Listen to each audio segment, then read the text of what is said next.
सत्ता और सियासी गलियारों की चर्चाएं तो बहुत होती हैं, लेकिन उन चर्चाओं के जवाब जब नेता खुद देते हैं तब लोगों में भी थोड़ी सी क्लैरिफिकेशन इस विषय में आती है। फिलहाल आपको हम बता दें कि आज हमारे साथ हिमाचल प्रदेश कांग्रेस के पूर्व अध्यक्ष और वर्तमान में कांग्रेस के विधायक कुलदीप राठौर हैं। पहला सवाल, कांग्रेस सरकार में नियुक्तियां दी जा रही है, धड़ाधड़ अब मंत्री भी बन गए हैं, हालांकि उनको महकमे देने अभी बाकी हैं। कुलदीप राठौर को पार्टी कोई जिम्मेदारी क्यों नहीं दे रही है? क्योंकि बार बार सवाल सरकार में भी जिम्मेदारी का आ रहा है कि कद बहुत बड़ा है, पहले अध्यक्ष रहे हैं, अब चूंकि विधायक हैं। तो आपको क्या लगता है कि इसके पीछे वजह क्या है? देखिए, जिन्हें जिम्मेवारी दी जा रही है उन्हें मुबारक, अच्छी बात है। जहाँ तक व्यक्तिगत रूप से मेरा प्रश्न है, मैं राष्ट्रीय कांग्रेस का प्रवक्ता हूँ और मुझे लगता है कि आज के हालात में मुझे लगता है कि संगठन में काम करने का मेरा अलग अनुभव है और अभी मुझे मध्य प्रदेश और दूसरे क्षेत्रों में भी पर्यवेक्षक के रूप में भेजा गया, तो मैं उस जिम्मेवारी से खुश हूँ। बाकी पार्टी ठेव का विधायक हूँ और बहुत सारे काम मुझे अपने क्षेत्र में करने, तो मैं उन जिम्मेवारियों को बहुत अच्छी तरह निभा रहा हूँ। हिमाचल प्रदेश के सियासी गलियारों में आपके विषय में एक चर्चा बड़ी खूब हो रही है। पिछली बार चूंकि आपने सरकार पर भी सवाल उठाए थे कि कार्यकर्ताओं की अनदेखी हो रही है, मुख्यमंत्री अनदेखी कर रहे हैं। प्रतिभा सिंह ने भी यही बात कही। आपकी और मुख्यमंत्री सुखविंदर सिंह सुक्खू के जो अनबन की खबरें आ रही हैं, आप इसको कितना तार्किक मानते हैं? नहीं, देखिए, मुझे नहीं लगता कि अनबन है। मुख्यमंत्री NSOE के अध्यक्ष रहे, मैं भी पूर्व अध्यक्ष रहा हूँ। उन्होंने युवा कांग्रेस का नेतृत्व किया, मैंने भी किया। वो पार्टी के अध्यक्ष रहे हैं, तो मैं भी पार्टी का अध्यक्ष रहा हूँ। तो कहीं ना कहीं बहुत समानता है, लेकिन काम करने का तरीका अलग है। उनका अलग है, मेरा अलग है। और अगर मुझे लगता है कि किसी बात को लेकर अगर आपकी राय नहीं मिलती तो वो उसे विरोध की संख्या नहीं दी जानी चाहिए। अब हर बात के लिए तो एक मत नहीं होते और लोकतंत्र में जो है विचारों की समानता नहीं होती। तो किसी इशू को लेकर उनके विचार अलग हो सकते हैं, मेरे अलग हो सकते हैं, लेकिन दोनों के अपने अपने कार्य क्षेत्र। क्या कभी इस बारे में मुख्यमंत्री से भी बात हुई है? होती रहती है। देखिए, हमारी टेलीफोन पे भी बात होती है और हमारे बरसों के संबंध है, ऐसा नहीं है। आपस में बात भी होती है और कई इश्यूज़ पे जहां मुझे लगता है कि कोई बात संगठन के हित में कहनी है, मैं उनको कहता हूं, वो भी मुझे कहते हैं। तो इस तरह की बातें, मुझे नहीं लगता कि इन बातों में दम है। हाँ, ये बात अलग है कि मेरा बात करने का, काम करने का अलग तरीका है। सीधा मैं बोलता हूँ, मन में नहीं रखता, जो मेरे दिल में है वो बाहर है। हालांकि राजनेताओं में इसे अवगुण समझा जाता है, लेकिन ये मेरी ताकत है, क्योंकि मैं मनभेद की राजनीति नहीं करता, मैं मतभेद की राजनीति नहीं करता।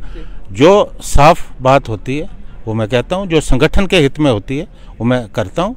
और मैं कई बार अपना हित नहीं देखता, व्यक्तिगत हित नहीं देखता, मैं पार्टी का हित देखता हूँ, पार्टी कार्यकर्ताओं का हित देखता हूँ। तो कई बार लगता है कि मैं अलग लीग से हटकर बात कर रहा हूँ, ये लोगों को लगता है। अब चाहे विधानसभा से बाहर हो, विधानसभा के अंदर हो, या आपसे मैं बात कर रहा हूं, तो आपको जरूर महसूस होता होगा कि एक आम राजनेता की तरह मैं कुछ छुपाने का प्रयास नहीं करता। देखिए, आपने भी पिछली बार कार्यकर्ताओं का मुद्दा उठाया था, अभी भी सियासी गलियारों में ही सवाल घूम रहा है। सरकार को बने हुए 1 साल का समय हो गया, अभी हाल ही में मुख्यमंत्री ने 2 मंत्री बना दिए, लेकिन महकमे देना उन्हें बाकी है। अब अगर हम अलग अलग विभागों की बात करें, कॉरपोरेशंस की बात करें, अभी भी कुछ कार्यकर्ताओं की ताजपोशी होना बाकी है। आपको नहीं लगता कि 1 साल बहुत लंबा समय है, मुख्यमंत्री को थोड़ी इसमें जल्दी करनी चाहिए थी? देखिए, मेरी एक आदत रही है कि मैं किसी के कार्य क्षेत्र में जब तक जरूरी नहीं हो हस्तक्षेप नहीं करता। जब सुखविंदर सिंह जी प्रदेश कांग्रेस के अध्यक्ष रहे, मैंने कभी हस्तक्षेप नहीं किया, और जब मैं अध्यक्ष रहा तो मैंने भी किसी नेता का बेवजह हस्तक्षेप बर्दाश्त नहीं किया। और वो प्रदेश के मुख्यमंत्री हैं, उन्हें सरकार को किस ढंग से चलाना है वो उनकी अपनी समझ है। हाँ, अगर वो कभी किसी बात के लिए मेरी राय लेते हैं तो मैं निश्चित तौर पे उनको दूंगा, लेकिन वो। आपकी राय क्या है? नहीं, देखिए, एक बात तो मैं हमेशा कहता हूं कि अगर हम सत्ता में आए, जैसे जब मैं पार्टी का अध्यक्ष था, पूरी संगठन को हमने एकजुट किया और एक बहुत बड़ी लड़ाई लड़ी और 4-0 से हमने वो चुनाव जीते। और उपचुनाव जीतना बड़ा मुश्किल होता है, क्योंकि आपकी लड़ाई सीधे पार्टी से नहीं होती, सरकारों से होती है। तो हमने 2-2 सरकारों से लड़ाई लड़ी। तो वो कुलदीप राठौर की वजह से नहीं था, उसके पीछे सैकड़ों कार्यकर्ताओं की ताकत थी, हज़ारों कार्यकर्ताओं की ताकत थी, जिनके सामूहिक प्रयास से हमने वो चुनाव जीता और विधानसभा का चुनाव जीता। और निश्चित तौर पे जब कार्यकर्ता विपक्ष में होता है, उसकी इच्छाएं होती हैं कि सत्ता में आए उसे मिले। तो आज भी बहुत सारे पार्टी के कार्यकर्ता मेरे पास आते हैं और मुझे लगता है कि उनकी बात वाजिब है, उनकी सुनवाई होनी चाहिए। तो मैंने तो इसमें कोई मतभेद की बात नहीं है। मैं पार्टी का अध्यक्ष रहा हूँ, जिन कार्यकर्ताओं ने संगठन के लिए काम किया है उनकी बात मैं नहीं करूँगा तो कौन करेगा? निश्चित तौर पे करूँगा, उसमें मतभेद की बात नहीं है, उसमें दबाव की बात नहीं है।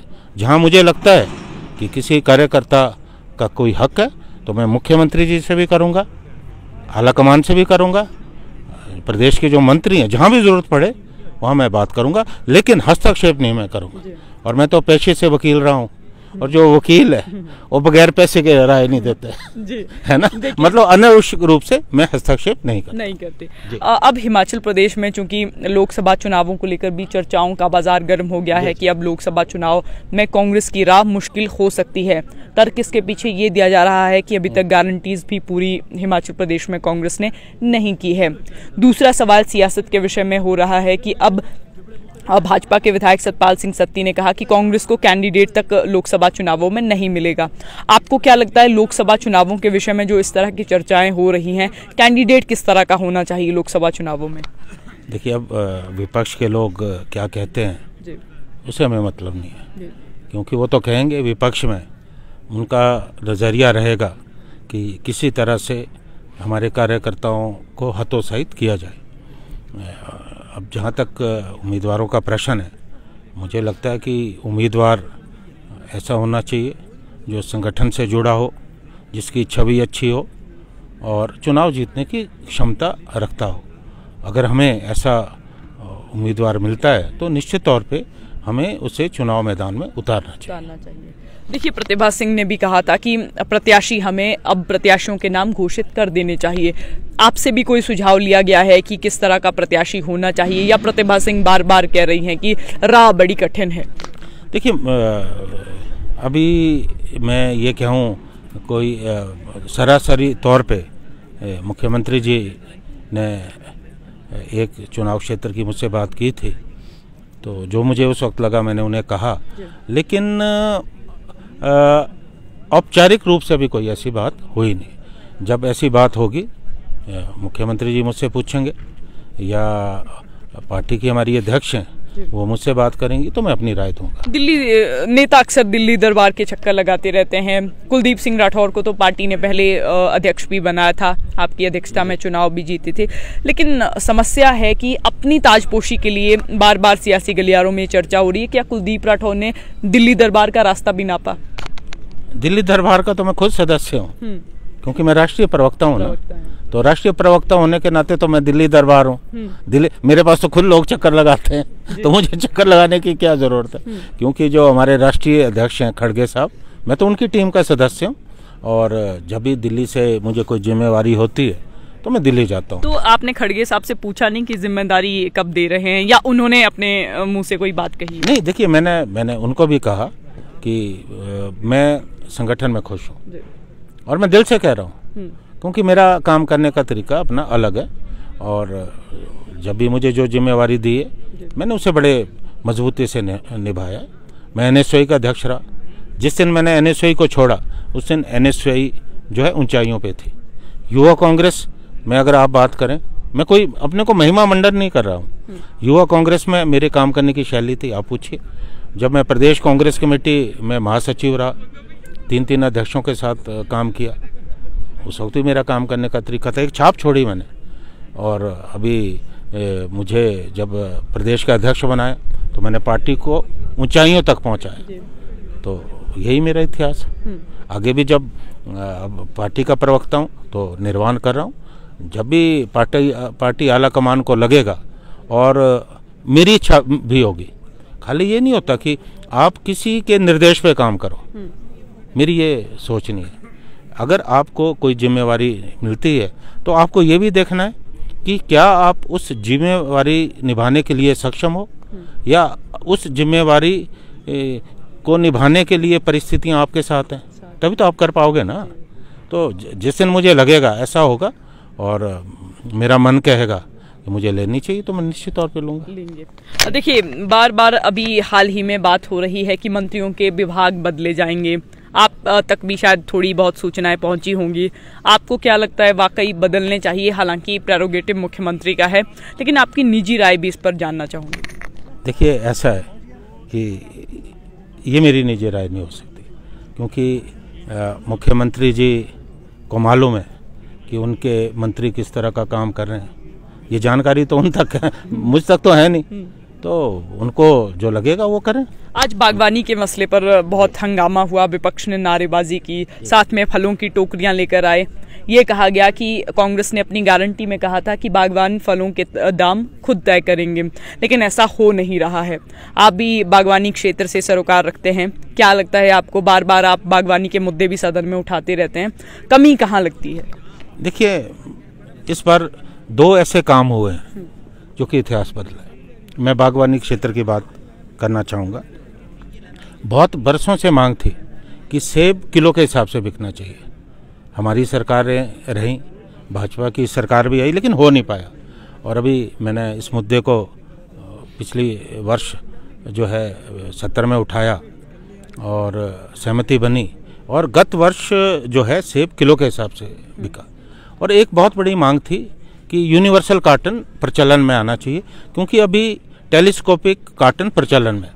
और लगभग कोई 11 वर्ष पूर्व श्रीमती विद्या स्टोक्स जी जब बागवानी मंत्री थी तो उन्होंने यूनिवर्सल कार्टन डिज़ाइन किया था, लेकिन वो किसी कारण हो नहीं पाया। और अभी पिछले 70 में मैंने इस मुद्दे को भी ज़ोर शोर से उठाया, और बागवानी मंत्री जी ने घोषणा की कि अगले वर्ष जो है यूनिवर्सल कार्टन प्रचलन में आएगा।